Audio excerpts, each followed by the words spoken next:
Mercredi 12 janvier 2022, dernier jour de la campagne électorale. Il est presque 15 heures. Nous sommes au bureau de la mairie de Kasumbalesa pour s'imprégner de la situation à quelques heures de la tenue des élections des membres du bureau du conseil urbain de la jeunesse. Les esprits s'impatientent. L'inquiétude est la seule expression lisible sur les visages de tous ces jeunes qui soutiennent la candidature de Jean-Luc Kayamba, venus curieusement pour apprendre officiellement ceux qui sont engagés dans la course. Mais rien à la mairie n'annonce la tenue des élections pour ce jeudi 13 janvier 2022. Les candidats ne sont pas officiellement connus et les listes des structures éligibles pour aller au vote ne sont pas affichées. À cette heure-là, le chef des services de la jeunesse n'est pas présent. Au moment où il y a des revendications un peu partout, certaines sources parleraient d'une tentative de tricherie et d'une main politique derrière cette histoire. Du côté de Jean-Luc Kayamba, on dénonce les irrégularités, les désordres et manœuvres constatés dans l'organisation de ces élections orchestrées par le ministère de la Jeunesse de Kasumbalesa en voulant mettre de côté certains critères en dernière minute. Augustin Moussouyou. Vous voyez notre calico là, nous sommes un camp, nous avons nos candidats que nous soutenons bien et que nous avons amenés ici. Depuis hier, nous avons payé leur caution. Nous manquons de reçus. Aucun reçu. Rien ne justifie que réellement nous avons payé une caution. Ça c'est de un. De deux, nous avons posé la question que nous puissions savoir qui vote demain. La maman qui recevait la caution nous dira ne peut voter que celui qui est dans la structure qui présenterait un certificat d'enregistrement de la division. Nous sommes allés avec ça comme idée pour que nous puissions transmettre. Nous formons notre plateforme. Arrivé là-bas, nous nous sommes mis toute la journée d'hier et aujourd'hui. Mais curieusement, en voulant avoir l'information encore aujourd'hui, ça a été transformé. Qu'il aura été dit à l'autre camp que tout celui qui a le statut, même sans certificat, ça nous désoriente. Qu'est-ce qu'on prend au juste? Est-ce qu'il y a quelque chose qui se cache derrière nous? Si oui, qu'on nous le dise. Sinon, que nous puissions tous être informés convenablement. Parce que selon nous, quand il y a élection, il faut que ça puisse s'afficher. Que ça s'affiche. Que les gens lisent. D'une manière verbale qu'on venait de le dire ici.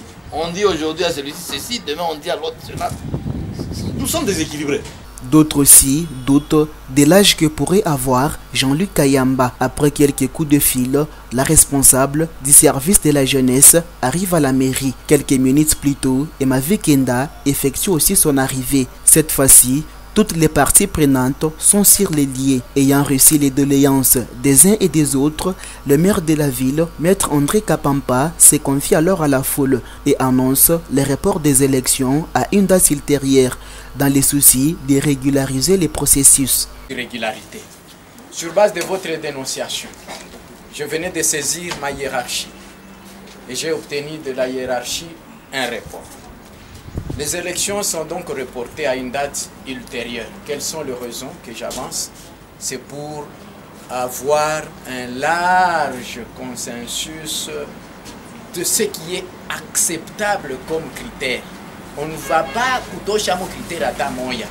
Des deux, la raison, c'est que la commission de dépouillement n'a pas été au complet. Nous avons besoin de la mairie, du service de la jeunesse. Nous avons besoin du service de la justice, la branche contentieux, les notaires. C'est que tous les candidats vont être par devant cette commission-là. Mais alors, qu'est-ce qu'il va y avoir? Lorsque nous sommes en ordre avec tous les documents à détenir pour avoir la personnalité morale en tant qu'association ou structure de la jeunesse, c'est l'âge du candidat. Nous avons d'autres dénonciations qui nous sont tombées sur la table. La commission ici va prendre la carte et nous allons saisir rapidement la CNI. Une décision acceptée par les uns et rejetée par les autres. Sur place, Emma Vikenda, candidat à la présidence, salue la déclaration de l'autorité urbaine. C'est là constitue une opportunité de bien organiser ces élections, a-t-il dit. Et on était en train de chercher la transparence dans cette histoire. Et j'espère que c'est aujourd'hui qu'on allait beaucoup plus connaître qui doit voter et qui n'a pas droit de voter. On ne pouvait pas passer aux élections sans connaître les candidats qui seront à la page pour les élections. Et par là, je tiens à remercier l'autorité de la ville d'avoir pris cette décision afin de permettre les bons déroulements des élections pour permettre à ce que la jeunesse de Kasumbalesa puisse avoir à la tête un jeune qui est mieux placé, qui pourra aussi permettre tous les jeunes de la ville à pouvoir se sentir à l'aise.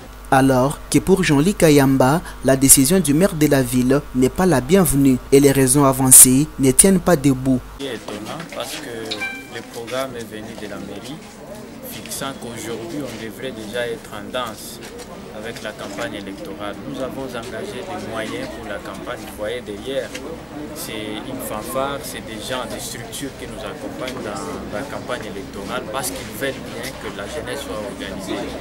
Et pour nous ne savons pas identifier, en tout cas la nationalité de ces jeux qui se jouent.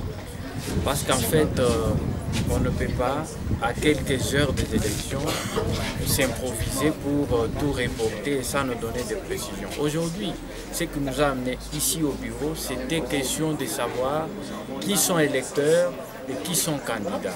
Parce qu'en fait, les numéros, on nous les donnait de la bouche à l'oreille, mais il fallait qu'on les fasse comme on venait de poser nos candidatures.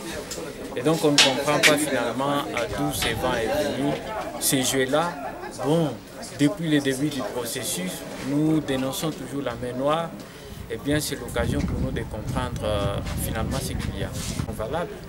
Le critère que nous avons trouvé qu'il était écarté dans la course, c'était un critère de départ. On nous a dit seules les structures en ordre avec les certificats vont participer aux élections, vont présenter les candidats et vont également voter. Et nous nous sommes préparés en conséquence. C'est seulement aujourd'hui qu'on va apprendre que, bon, finalement, tout a basculé. Même ceux qui n'ont pas de certificat peuvent voter. Parce que nous venons réclamer ce qui est de notre droit, il faut reporter. Non.